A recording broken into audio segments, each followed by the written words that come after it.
नमस्कार दोस्तों, कैसे हैं आप लोग। उम्मीद करता हूं आप लोग बहुत अच्छे होंगे और आपकी तैयारी बहुत अच्छे से चल रही होगी।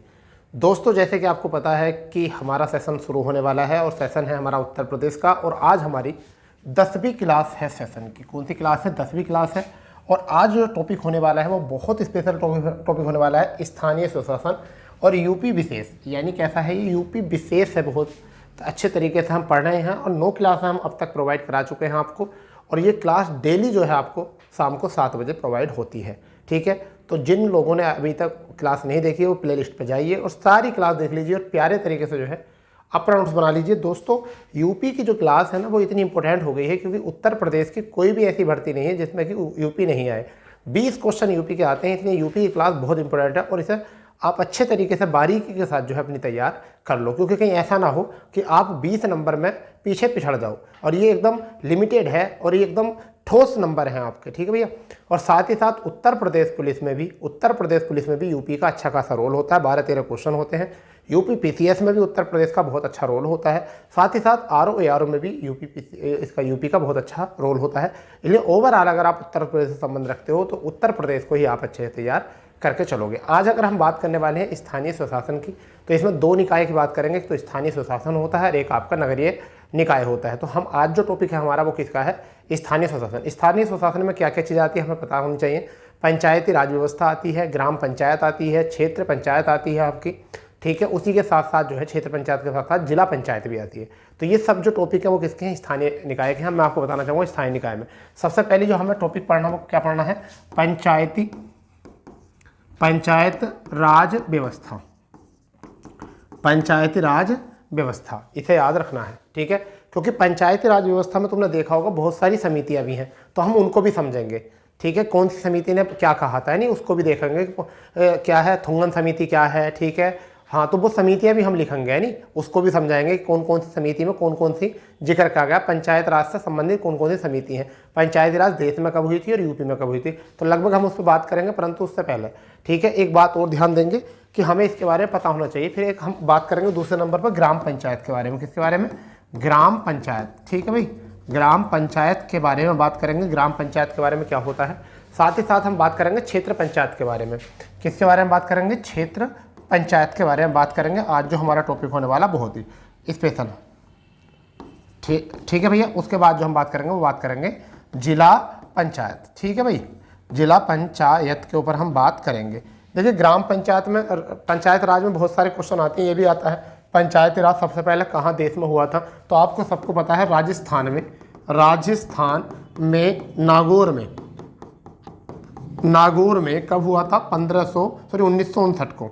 1959 को हुआ था। 2 अक्टूबर 1959 को हुआ था। ठीक है, 2 अक्टूबर को क्यों हुआ था? क्योंकि 2 अक्टूबर में गांधी जयंती होती है। और गांधी जयंती क्योंकि गांधी जी कहते थे कि जो देश है वो गाँव में बसता है। कहाँ बसता है देश? गाँव में बसता है। तो इसलिए इस पर भी हम बात करेंगे कि कहाँ कितना किस तरीके से कहा गया था। यूपी में पंचायती राज कब लागू हुआ था, सब पर हम बात करने वाले हैं।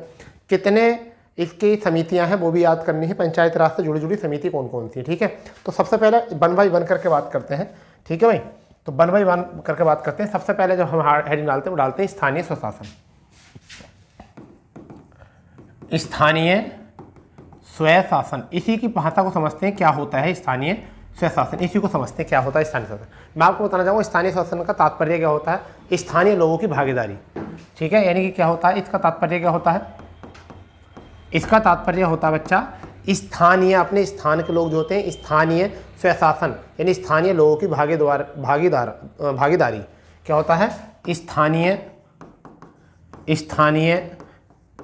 लोगों की भागीदारी। ठीक है, स्थानीय लोगों की भागीदारी। ठीक है, भागीदारी द्वारा सुचारू रूप से, भागीदारी द्वारा सुचारू रूप से स्थानीय लोगों का शासन। स्थानीय लोगों का शासन, इस बात को नोट कर लीजिए अपने मन में। तात्पर्य क्या होता है इसका? स्थानीय लोगों की भागीदारी द्वारा सुचारू रूप से स्थानीय लोगों का शासन। मतलब हमारा स्थान है, हम में से कोई राजा होना चाहिए, हमारे ही प्रधान होना चाहिए, हमारा ही चेयरमैन होना चाहिए, सब चीज़ हमारी होनी चाहिए क्योंकि हमारा स्थान है। तो इसी से कहते हैं स्थानीय सुशासन। ठीक है भैया, स्वयं का शासन भी कह सकते हैं इसको। क्या कह सकते हैं? स्वयं का शासन भी मेरे प्यारे लाल इसे कह सकते हैं। ठीक है, स्वयं का शासन, स्थानीय स्वशासन क्या कहते हैं? स्वयं का शासन कहते हैं। ठीक है, अगर हम बात करें इसका जिक्र संविधान में, इसका जिक्र अगर संविधान बात करें तो 73वें संविधान संशोधन क्या है भैया? एक तो 73वां संविधान संशोधन, 73वां संविधान संशोधन, संविधान संशोधन कब हुआ था? 1992 को हुआ था। लागू कब हुआ था? 24 अप्रैल 1993 को। ठीक है भैया, लागू हुआ था 24 अप्रैल 1993। बड़ा कन्फ्यूजन होता है बच्चों को इस चीज़ में, यानी बहुत ही कन्फ्यूजन होता। ठीक है भैया, और ये कौन सी में है? ये कौन सी में है ये आपको तो पता होना चाहिए। ये 11वीं अनुसूची में है, 11वीं अनुसूची में, संविधान की 11वीं अनुसूची में दिया गया है इसका जिक्र। 11वीं अनुसूची में 73वें संविधान संशोधन 1992 में। ठीक है, और 24 अप्रैल 1993 को इसे लागू किया गया था। ठीक है भैया, इसके बाद में एक और याद रखना है, 74वां संविधान संशोधन, 74वां संविधान संशोधन, इसको याद रखना है। और कब? ये भी 1992 को। ठीक है, ये कब हुआ था? सितंबर अक्टूबर 1993 को ये जारी हुआ था, सितंबर 1993 को। तो ये दोनों याद रखने हैं, ये 92, ये भी 93, ये भी 93, परंतु 92 कहना माना जाता है। क्या माना जाता है? 92 माना जाता है। इसमें क्या है? इसमें है स्थानीय निकाय। इसमें क्या बच्चा? इसमें 73 वाले में क्या है? स्थानीय निकाय, स्थानीय निकाय, स्थानीय निकाय, इसका जिक्र जो है इसमें स्थानीय निकाय है। तो एक बार समझ लेंगे जरा प्यारे तरीके से। तात्पर्य क्या है? स्थानीय लोगों की भागीदारी द्वारा सुचारू रूप से स्थानीय लोगों का शासन, मतलब ठीक है, जो हमारे स्थान के लोग हैं वही क्या करेंगे? यहाँ पर शासन करेंगे, उन्हीं की मर्जी से चुना जाएगा। ठीक है, स्वयं का शासन इसको बोल सकते हैं। 73वें संविधान संशोधन में 11वीं अनुसूची में इसका जिक्र है 1992 में। ठीक है, एक बार इसके विषय बता देंगे आप क्या है 73वें संविधान संशोधन जो हुआ था, पंचायती राज के विषय कितने हैं थोड़ा सा वो बता देंगे। ठीक है, 24 अप्रैल 1993 को इसका वो किया गया था। वहीं पर 74वें संविधान संशोधन में विषय आते हैं। ठीक है, 92 में इसकी स्थापना, सितंबर 1993 को स्थानीय स्वशासन की बात यहाँ पर की जाती है, यानी कि स्थानीय निकाय की। समझ गए नहीं? इसका मतलब स्थानीय निकाय का मतलब समझ रहे हो मेरी बात को, यानी कि शहरीकरण।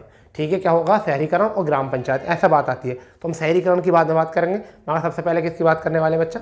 हम सबसे पहले बात जो करने वाले हैं वो करने वाले हैं स्थानीय स्वशासन की। ठीक है, 29 विषय जो हैं किस में है? स्थानीय स्वशासन में कितने विषय हैं? 29 विषय हैं। ठीक है, 29 विषय, ये भी आ जाता है एग्जाम में। ठीक है, अगर हम बात करें स्थानीय निकाय में, स्थानीय निकाय के विषय जल्दी बताओगे। स्थानीय निकाय के विषय 29 विषय तो आते हैं आपके स्थानीय स्वशासन के। ठीक है, 73वें संविधान संशोधन में ग्राम पंचायत से संबंधित कितने विषय हैं? 29 विषयों पर जो है क्या लिया जाता है? टैक्स वगैरह लिया जाता है। 74वें संविधान संशोधन में विषयों की बात आई है। ठीक है भैया, तो इसमें विषयों की संख्या आई थिंक 18 है, मुझे ऐसा लगता है। कितने हैं? 18 हैं, जहाँ तक मुझे लगता है कि 18 विषय इसमें हैं। ठीक है, एक बार और आप भी चेक कर लेंगे, मतलब फिलहाल में 18 होंगे। चलिए, इससे आगे हम बात करने वाले क्या है? ठीक है भाई, इससे आगे हम बात करने वाले हैं क्या? पंचायती राज व्यवस्था। हमारी जो हेडिंग बनने वाली है वो क्या बनने वाली है भैया? अब पंचायती राज व्यवस्था, पंचायती राज व्यवस्था हमारी हेडिंग बनने वाली है। ठीक है, पंचायती राज व्यवस्था। अब सबसे पहले पंचायती राज व्यवस्था कहाँ पर हुई थी? देश में। देश में कहाँ पर हुई थी? राजस्थान में हुई थी। कहाँ पर हुई थी देश में? अगर हम बात करें देश में कहाँ पर हुई थी? राजस्थान में। राजस्थान में। दूसरे नंबर पे इतना बताएंगे आप, दूसरे नंबर पे कहाँ पर हुई? तो प्रथम नंबर पर राजस्थान में हुई थी। ठीक है भैया, और कब हुई थी? पहले नंबर पे जो राजस्थान में हुई थी कब हुई थी? तो 2 अक्टूबर 1959 को हुई थी देश में। और कहाँ पर हुई थी? ये नागौर में हुई थी। कहाँ पर हुई थी? नागौर में हुई थी। ठीक है, दूसरे नंबर पर मुझे ऐसा लगता है आई थिंक आंध्र प्रदेश में। कहाँ पर हुई थी? दूसरे नंबर पर आंध्र प्रदेश में हुई थी। पंचायती राज जो हुई थी दूसरे नंबर पर कहाँ पर हुई थी? आंध्र प्रदेश में हुई थी। जब अभी आंध्र प्रदेश में हुई थी और राजस्थान में हुई थी तो भारत का, यूपी का तो कोई जिक्र ही नहीं, यूपी का तो कोई जिक्र ही नहीं। हाँ भाई, तो यूपी में लागू जो हुई थी पंचायती राज विधि जो लागू हुई थी वो कब हुई थी? राज व्यवस्था जो हुई थी 1961 में हुई थी। तो यूपी में जो हुई थी वो कब हुई थी? 1961 में हुई थी। परंतु और समझेंगे, ये जैसे 1959 में हुई थी, यहाँ पर 1959 में यहाँ हुई थी, तो यूपी में पंचायती राज व्यवस्था कब हुई थी? 1961 में हुई थी। जबकि पंचायती राज व्यवस्था में स्थापित जो हुई थी, यानी पंचायती राज व्यवस्था यूपी में स्थापित जो हुई थी, स्थापित जो हुई थी बच्चा, वो कब हुई थी? यूपी में स्थापित जो हुई थी वो हुई थी आपकी 15 अगस्त 1947 को क्या हुई थी, ये स्थापित हुई थी। जबकि लागू जो हुई थी कब हुई थी, लागू जो हुई थी 61 में हुई थी, स्थापित कब हुई थी, 47 में हुई थी। ठीक है भैया, इतनी बात जरा थोड़ी सी याद रखना है। ठीक है भैया, लागू अब क्या कहते हैं कि पूर्ण रूप से जो लागू हुई, पूर्ण रूप से जो विधि लागू हुई, यानी कि क्या, पंचायती राज विधि, पंचायती राज विधि की अगर हम बात करें तो कब लागू हुई, 1994 को। ठीक है, ये कुछ डेट है, इनको याद रख लो। सबसे पहली बात है देश में, इस राजस्थान पहले नंबर पे है 2 अक्टूबर 1959 में। ठीक है, नागौर जिले में हो गया। ठीक है, आंध्र प्रदेश में दूसरे नंबर पर, तो दूसरा आंध्र प्रदेश हो गया, पहला राजस्थान हो गया। यूपी में कब हुई, 1961 में लागू। ठीक है, स्थापना कब हुई बच्चा, 15 अगस्त 1947 को। और राज विधि जो थी, विधि कानून कब से लागू हुआ, वो 1994 से कानून लागू हुआ। इससे ज़्यादा और कुछ मत याद रखो, कुछ भी याद मत रखो। 61 में पंचायती राज व्यवस्था की शुरुआत की गई थी, त्रिस्तरीय पंचायत। कैसी स्तरीय पंचायत, त्रिस्तरीय पंचायत, त्रिस्तरीय पंचायत। ठीक है भैया, त्रिस्तरीय पंचायत। ठीक है, त्रिस्तरीय पंचायत तुम्हें पता ही है, द्विस्तरीय पंचायत, त्रिस्तरीय पंचायत ये तो रहती है, त्रिस्तरीय पंचायत, द्विस्तरीय पंचायत ये तो रहती है भैया। ठीक है, ये भी पता होना चाहिए कौन कौन सी समिति किसमें कौन कौन सी पंचायत की है। द्विस्तरीय पंचायत कौन सी थी, त्रिस्तरीय पंचायत के लिए कौन सी आई थी, संवैधानिक दर्जा दिलाने के लिए कौन सी बात आई, वो भी हम बात करेंगे। ठीक है, परंतु उससे पहले समझ लो, उससे पहले मैं आपको थोड़ा बताना चाहूँगा संवैधानिक इसकी क्रिया, संवैधानिक विवरण क्या है, संवैधानिक विस्तार क्या है। यहां से भी क्वेश्चन आते हैं। संवैधानिक विस्तार में अगर हम बात करें तो भाग 9 में क्या है भैया, भाग 9 में आर्टिकल, भाग 9 में आर्टिकल 243A से लेकर 243O तक। ठीक है भैया, 243A से लेकर 243O तक इसका जिक्र है। कहां से लेकर, 243 से लेकर 243O तक इसका जिक्र है। और ये कहां पर है समझ लीजिए, ये आपको थोड़ा सा पता होना चाहिए, थोड़ा सा आपको यहां पता होना चाहिए कि कौन सी समिति में जो है किस प्रकार की व्यवस्था थी। जैसे बलवंत राय मेहता समिति त्रिस्तरीय पंचायत थी। कैसी थी, बलवंत राय समिति किस प्रकार की थी, त्रिस्तरीय। तो इसकी कुछ समिति लिख लो आप, समिति समझ में आनी चाहिए कि समिति और उसका संबंध किससे है। ठीक है, तो सबसे पहले बात करते हैं 1956 में। ठीक है, बलवंत राय मेहता समिति, बलवंत राय मेहता समिति। ठीक है, कब, 1956 को पहली समिति थी ये क्या थी, प्रथम समिति थी। ये कैसी थी, प्रथम समिति थी पंचायत से। ठीक है भाई, बलवंत राय मेहता समिति, इसे हम क्या कह सकते हैं, त्रिस्तरीय कह सकते हैं, त्रिस्तरीय समिति पंचायत, त्रिस्तरीय पंचायत बोल सकते हैं बच्चा। त्रिस्तरीय पंचायत का मतलब क्या है, ग्राम स्तर, ब्लॉक स्तर और आपका ग्राम स्तर, ब्लॉक स्तर और जिला स्तर, जिला स्तर। तो ग्राम स्तर, ब्लॉक स्तर और ब्लॉक स्तर और ग्राम स्तर और जिला स्तर, तो 3 स्तर की यहाँ से बात की गई थी बच्चा। तो त्रिस्तरीय इसे कहते हैं। ठीक है, इसके बाद में अशोक मेहता समिति, इसके बाद में दूसरी समिति जो थी वो कौन सी है, अशोक मेहता समिति। ठीक है भैया, अशोक मेहता समिति याद रख लो, कब हुई थी, 1977 में। कब हुई थी, 1977 में हुई थी। कब हुई थी, 1977 में। ये द्विस्तरीय पंचायत थी, द्विस्तरीय पंचायत, द्विस्तरीय पंचायत। तो पहले इन दो को याद करो। याद करने का मतलब क्या है, अशोक मेहता 2 नाम है तो द्विस्तरीय हो गई, बलवंत राय मेहता 3 नाम है तो 3 हो गई। तो बलवंत राय मेहता समिति त्रिस्तरीय हो गई। ठीक है, बलवंत राय मेहता समिति जो है त्रिस्तरीय हो गई। ठीक है, और रही बात ये कि जो आपकी अशोक मेहता समिति जो होगी वो द्विस्तरीय हो गई। ठीक है, एक आपकी समिति आती है राव समिति, इसका संबंध किस चीज़ से है, राव समिति का संबंध किस चीज़ से है, सिंधवी समिति का संबंध किस चीज़ से है, थोड़ा सा इसके बारे में पता होना चाहिए। ठीक है, राव समिति का और सिंधवी समिति का, इसका जिक्र किससे है। ठीक है, तो बताइए क्या होता है, पहले इसे नोट कर लो। राव समिति का संबंध किस चीज़ से है और सिंधवी, मैंने 2 बता दिए पहले यहाँ से। पहले आपकी बलवंत राय मेहता समिति 1956 प्रथम समिति थी, त्रिस्तरीय पंचायत थी। ठीक है, अशोक मेहता समिति 1977 द्विस्तरीय पंचायत समिति थी। 3 स्तर क्या थे, ग्राम स्तर, ब्लॉक स्तर, जिला स्तर। ठीक है, इस बात को थोड़ा सा समझ लेंगे। ठीक है, इसके बाद में मैं आपको बताना चाहूँगा क्या है, पहले है हमारी राव समिति, फिर आपकी तीसरे नंबर की कौन सी है, राव समिति। राव समिति, इसका जो गठन किया गया था वो कब किया गया था, कब किया गया था? तो इसका गठन किया गया था 1985 में। कब किया गया था? 1985 में किया गया था राव समिति का गठन। ठीक है। चौथी जो होती है, चौथी क्या होती है मैं आपको बताने वाला हूँ। चौथी जो होती है वो होती है सिंधवी समिति। ठीक है। चौथी समिति जो है वो कौन सी है? सिंधवी समिति। और वो कौन सी है आपके? 1987 में। तो 1987 में कौन सी? सिंधवी समिति। सिंधवी समिति। ठीक है। यूपी के सहारे से देखो हमने कितना पढ़ लिया, राव समिति, सिंधवी समिति। ठीक है भैया। ठीक, तो यहाँ से आपको पता होना चाहिए। एक और बताएंगे, पीके थुंगलन समिति भी बताएंगे, टेंशन ना लो, पीके थुंगलन समिति बताएंगे, परंतु उससे पहले आपको थोड़ा सा जो है पता होना चाहिए। ठीक है, थोड़ा सा पता होना चाहिए। राव समिति का संबंध किससे? पहले इसको बता देते हैं। ग्रामीण विकास और गरीबी उन्मूलन। ग्रामीण विकास और गरीबी उन्मूलन किससे संबंधित है? ग्रामीण विकास और गरीबी उन्मूलन। गरीबी उन्मूलन कार्यक्रम से संबंधित थी। बस इतना आज का एग्जाम में कि ग्रामीण विकास और गरीबी उन्मूलन का संबंध जो है वो किस समिति से है। ठीक है भैया, ये पता होना चाहिए आपके पास। अब मैं बताऊं, संवैधानिक दर्जा दिलाने के लिए सिंधवी समिति थी। क्या थी? संवैधानिक दर्जा दिलाने के लिए क्या थी? यानी कि संवैधानिक पंचायत को संवैधानिक दर्जा दिलाने के लिए, संवैधानिक दर्जा दिलाने के लिए कौन सी समिति थी? सिंधवी समिति। ठीक है भैया। एक समिति और याद रखना, पीके थुंगलन समिति। कौन सी? पीके थुंगलन समिति। पीके थुंगलन समिति। थुंगलन समिति, पीके थुंगलन समिति। ठीक है भैया, इसे भी याद रखना। कब हुई थी? 1988 में। ठीक है, 1988 में हुई थी। क्या है इसका मतलब? इसका क्या मतलब है? बिल पेश किया गया जाना जो पास हो। ठीक है, तो बिल से संबंधित थी। किससे थी? बिल से। ठीक है, अपने अपने बिल पेश करने के लिए बात आई थी। तो अब यहाँ पर थोड़ा सा जो है समझ लेंगे, रिपीट करेंगे। ठीक है, संवैधानिक विस्तार की बात कर ली, भाग 9 है। ठीक है, भाग 9 में क्या है? आर्टिकल आपका 243 ए से लेकर 243 ओ तक है। समिति की यहाँ बात कर रहे हैं तो बलवंत राय मेहता समिति का संबंध 1956 में।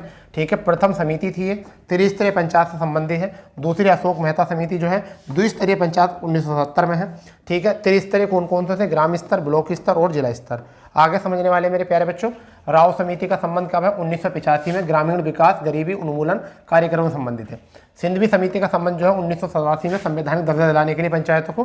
पीके थुंगलन समिति का संबंध जो मेरे लाल वो 1988 में बिल पेश करने से है। ठीक है, इतनी बात आपको यहाँ समझ में आ जानी चाहिए। ठीक है भैया, अभी हम जो बात कर रहे हैं, वो बात कर रहे हैं किस चीज़ की? केवल हम बात कर रहे हैं प्यारे बच्चों कि अभी संवैधानिक दर्जे की। ठीक है, तो आर्टिकल 243 का एक क्या है? अब हम यहाँ से बात करेंगे आर्टिकल 243 का ए क्या है। तो 243 का ए। ठीक है, ABCD करके लिखेंगे, छोटा करके लिखेंगे, छोटा, ज़्यादा नहीं। तो इसमें क्या है? पंचायत राज जो है गठन, केवल इसको जिक्र किस में दिया है? गठन में। किसका? पंचायती राज का। पंचायत, ज़्यादा डिटेल नहीं करेंगे हम। ठीक है, पंचायतों का गठन। ठीक है, ये आर्टिकल 40 में भी दिया गया है। आर्टिकल 40 में भी दिया गया है, तो वो बात अलग है। ठीक है भैया, तो पंचायती राज के गठन जो है इसके बारे में केवल दिया गया है। समझ गए नहीं?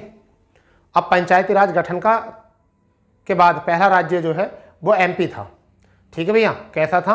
MP था, जिसने पंचायती राज जो है क्या करी थी? गठित की थी शायद। समझ गए नहीं?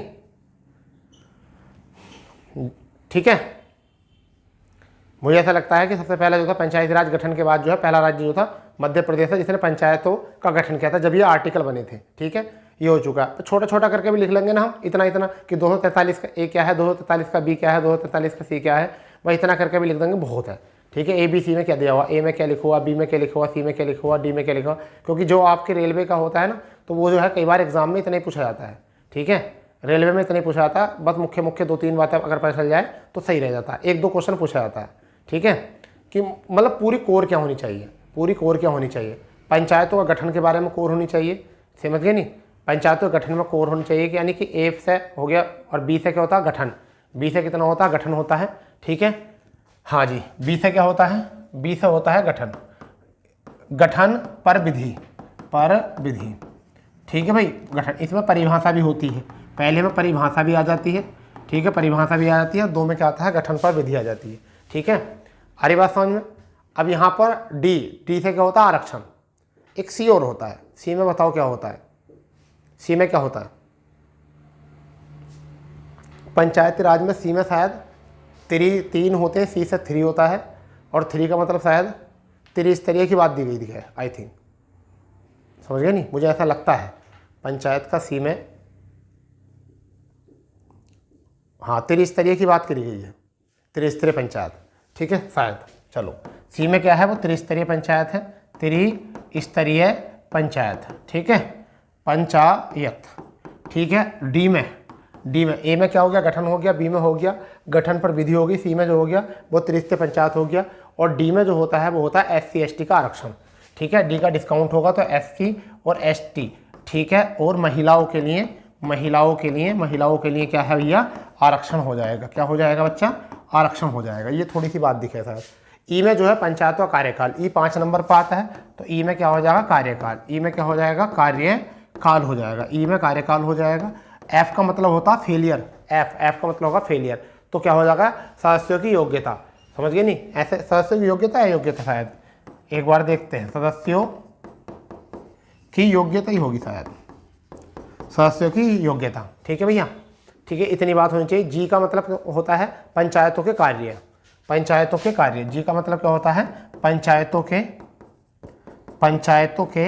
कार्य, पंचायतों के कार्य, आई थिंक, ठीक है। तो ए में हो गया गठन परिभाषा, बी में गठन की विधि हो गई, सी में जो है त्रिस्तरीय पंचायत हो गई, डी में जो हो गया आरक्षण हो गया, यानी कि SC ST महिलाओं का आरक्षण, ई में कार्यकाल हो गया, एफ में सदस्यों की योग्यता हो गई, और जी में आपकी जो हो गई वो आपको हो गई पंचायतों का कार्य, ठीक है। एच में बहुत मोस्ट है भैया, एच का वित्तीय आयोग का प्रावधान, एच बहुत मोस्ट है, वित्त आयोग का प्रावधान, वित्तीय आयोग का प्रावधान, प्रावधान किसमें, पंचायतों में, पंचायतों में वित्तीय का प्रावधान, इतना याद रखना है, ठीक है। आ रही बात समझ में नहीं, डी तो बहुत याद, एच तो ज़्यादा याद रखना है, ठीक है। चलिए आगे देखते हैं, एस तक हो गया है। आई क्या होता है, राज्य निर्वाचन आयोग का प्रावधान, आई में क्या होता है, राज्य निर्वाचन आयोग का प्रावधान, प्रावधान ये कुछ ऐसा होता है आई थिंक, ठीक है। जल्दी से नोट कर लो इसको, जल्दी से फुर्ती से नोट करो, ठीक है भाई, जल्दी से नोट करो, फुर्ती से नोट करो, ठीक है। इतना एक बार रिकॉल कर लेंगे इसको आराम से। क्या होता है, ए में क्या होता है, गठन होता है, बी में क्या होता है, विधि होती है, ठीक है। सी में जो होता है त्रिस्तरीय होता है, डी में जो होता है वो SC ST होता है, ठीक है, डी में SC ST होता है। इस चीज़ को जरा थोड़ा सा जो है गौर करके आप पढ़ेंगे, ठीक है भैया।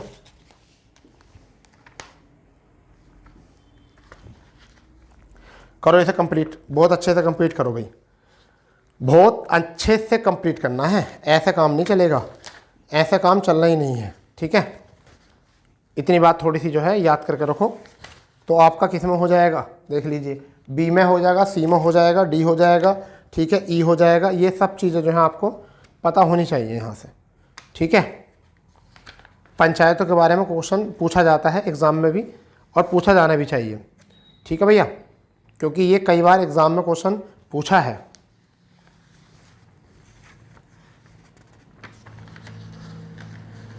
ठीक है,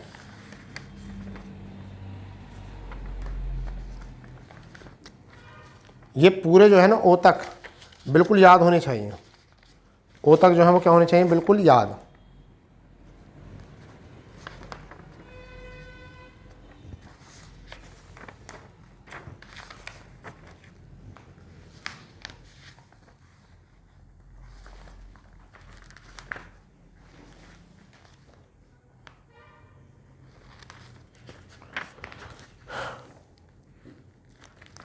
ठीक है भाई, पूरा जो है याद होना चाहिए बिल्कुल, ठीक है। इतनी बात जो है आपको याद करके रख लो इसको बढ़िया तरीके से, ठीक है। तो ए में जो हो जाएगा वो कहाँ तक, ओ तक की बात कर रहे हैं ना, ओ तक की, तो इतना कंप्लीट कर लिया। ए में जो हो जाएगा आपका क्या हो जाएगा, गठन हो जाएगा, ठीक है, परिभाषा हो जाएगी। बी में, ए में ग्राम सभा हो जाएगी, बी में पंचायत गठन हो जाएगा, सी में संरचना हो जाएगी, डी में सीटों का आरक्षण हो जाएगा, ई में आपका पंचायतों की अवधि हो जाएगी, ई में कार्यकालीय अवधि बात कहते हैं, ठीक है। इसको सदस्यों के लिए निहरताएँ हो जाएंगी, ऐप में योग्यता नहीं है, क्या है, निहरताएँ, निहरताएँ क्या हो जाएंगी, निहरताएँ हो जाएंगी। अब जी में पंचायतों का, जी में जो हो जाएगा वो आपका हो जाएगा पंचायतों का शक्ति अधिकार, क्या हो जाएगा, शक्ति अधिकार, क्या हो जाएगा, शक्ति अधिकार हो जाएगा इसके साथ साथ, ठीक है। एच में जो आपका हो जाएगा, एच में जो हो जाएगा, ठीक है, पंचायत द्वारा कर लगाने की शक्ति, क्या हो जाएगी, कर लगाने की, कर लगाने की, लगाने की शक्ति, कर लगाने की क्या हो जाएगी, शक्ति हो जाएगी। ठीक है, आई में जो हो जाएगा वो आई में क्या हो जाएगा, वित्त। क्या हो जाएगा आई में आपका, आई में जो हो जाएगा आपका हो जाएगा भैया वित्त।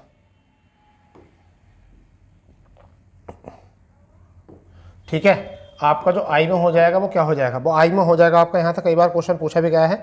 ठीक है, आई में हो जाएगा वित्तीय स्थिति। ठीक है, या खातों का लेखा। ठीक है, तो यह आ जाएगा वित्तीय स्थिति। वित्तीय स्थिति के बारे में यहाँ बात कर लेंगे। ठीक है, आई के बाद में आपका आ जाएगा जे। ठीक है, यानी कि 10 नंबर पे, 10 नंबर में। ठीक है, तो 10 का क्या हो जाएगा जे, पंचायतों का लेखा। ठीक है, पंचायतों का लेखा, पंचायतों का लेखा, पंचायतों का लेखा हो जाएगा। जे के बाद में आ जाएगा के। ठीक है, के का भी बहुत मोस्ट है क्वेश्चन, के का पंचायतों के लिए निर्वाचन। ठीक है, क्या हो जाएगा, पंचायतों के लिए, पंचायतों के लिए निर्वाचन। ठीक है, पंचायतों के लिए निर्वाचन, ये भी आपको याद रखना के का। ठीक है, एल जो हो जाएगा संघ राज्य क्षेत्रों में लागू होना, यानी कि एल जो हो जाएगा लागू होना, तो संघ क्षेत्र में और केंद्र में लागू होना, लागू होना आ जाएगा। एल के बाद में एम। ठीक है, एम जो होता है, एम 13 नंबर कोड होता है एम, तो क्या होता है, कतिपय क्षेत्रों पर लागू होना, जो हमारे आरक्षित क्षेत्र है, सीमावर्ती क्षेत्र है। ठीक है, कतिपय क्षेत्रों में लागू होना। ठीक है, लागू मतलब बाउंडेशन करके लागू होना। ठीक है, यहाँ पर फिर इसके बाद में एम के बाद में एन आगा, एन होता विधि और पंचायतों द्वारा बनाए रखना। ठीक है, ठीक है, क्या है आपका एन, तो विधि और पंचायतों का बना रहना, पंचायतों का बना रहना, ये भी आपको याद रखनी है। अब आ गया ओ क्या होता है, ओ होता है सबसे लास्ट, और ओ में होता है न्यायालय या न्यायालयों में के हस्तक्षेप का वर्णन, कि न्यायालय इसमें हस्तक्षेप नहीं करेंगे, न्यायालयों के हस्तक्षेप का वर्णन, हस्तक्षेप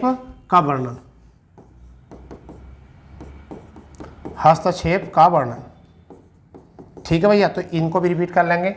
रिपीट में क्या है आपका, आई हो जाएगा वित्तीय स्थिति हो जाएगा, पंचायतों का लेखा हो जाएगा के में पंचायतों का निर्वाचन हो गया, जे में आपका के, अब एल में आ गया केंद्र संघ में लागू होना, एम में हो जाएगा कदापि क्षेत्रों में लागू होना, एन में आपका हो जाएगा विधि और पंचायतों को बना रहना। ठीक है, और ओ में आपका हो जाएगा न्यायालयों में हस्तक्षेप का वर्णन। इतनी बात याद रखेंगे। ये हो गया आपका पंचायती राज लगभग कंप्लीट। अब हम बात करेंगे ग्राम पंचायत। किसके बारे में बात करेंगे हम, ग्राम पंचायत। ग्राम पंचायत के बारे में हम बात करेंगे, बहुत ही मोस्ट है ग्राम पंचायत। क्या मोस्ट है, इतने, क्योंकि देखिए गाँव की मतदाता सूची में जो गांव, पहला गांव जो है वो कौन सा विषय है, गांव जो है वो ग्राम पंचायत जो है वो अभी हमने बताया था आपके आर्टिकल 40 में आपका दिया गया है। तो ग्राम की मतदाता सूची में, ठीक है, ग्राम की मतदाता सूची में, ठीक है, वयस्क किसे कहते हैं, जिनकी आयु 18 वर्ष होती है। ठीक है, वयस्क यानी कि 18 वर्ष, ठीक है, वयस्क व्यक्ति शामिल होते हैं, यानी क्या होते हैं, 18 वर्षीय व्यक्ति शामिल होते हैं। इतनी बात यहाँ पर रखनी, जिनकी आयु 18 होती है, और इनके द्वारा जो है वो क्या चुना जाता है, ग्राम का मुखिया चुना जाता है, यानी कि ग्राम का मुखिया जिसे हम कहते हैं ग्राम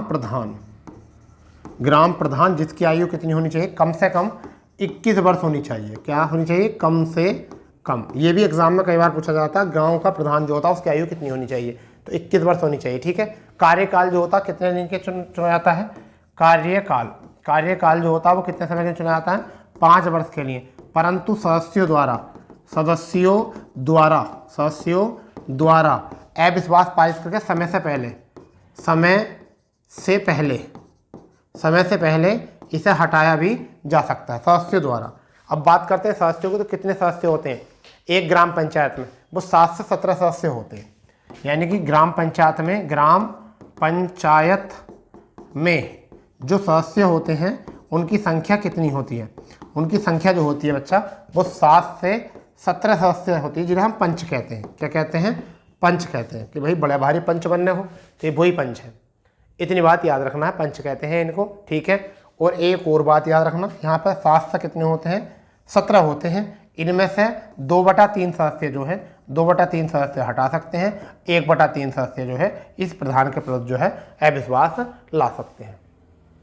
ठीक है, अविश्वास ला सकते हैं। इतनी भी थोड़ी सी बात यहाँ दिमाग में रख लेना। चुनाव जो होता है वो कैसा होता है, वो आपका प्रत्यक्ष रूप से होता है।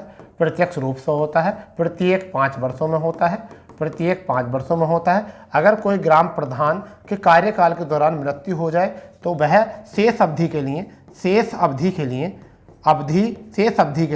उपचुनाव होते हैं। उपचुनाव होते हैं 6 माह के अंदर अंदर कैसे होते हैं, उपचुनाव होते हैं। ये भी आपको थोड़ा सा याद रख लेना है। ठीक है भाई, बताइए। चलो, इतनी बात आपको समझ में आ गई होगी।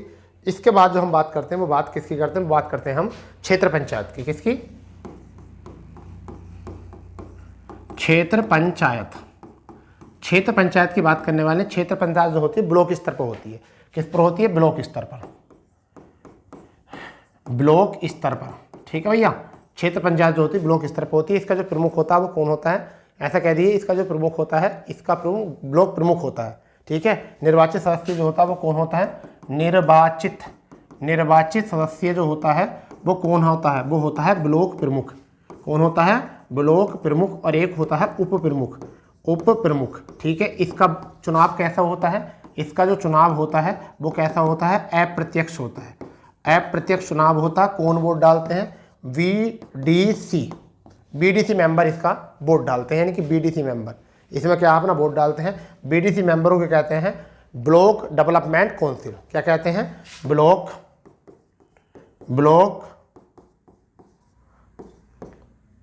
डेवलपमेंट काउंसिल आपका ये होते हैं। ठीक है, ब्लॉक डेवलपमेंट काउंसिल होते हैं। ये बात आपको थोड़ी सी याद रखनी है। ठीक है, ब्लॉक डेवलपमेंट काउंसिल होते हैं। ठीक है, इसमें एक सदस्य होता है, एक उप सदस्य होता है। इसमें प्रशासनिक अधिकारी कौन होता है? यानी कि इसका प्रशासनिक अधिकारी कौन होता है? यानी कि अधिकारी कौन होता है? अधिकारी कौन होता है भैया? तो अधिकारी होता है BDO, ब्लॉक डेवलपमेंट ऑफिसर। कौन होता है अधिकारी? BDO, ब्लॉक डेवलपमेंट ऑफिसर होता है। ठीक है भैया, तो ब्लॉक प्रमुख अपना त्यागपत्र किसे देता है? जिला पंचायत अध्यक्ष देता है। तो ब्लॉक प्रमुख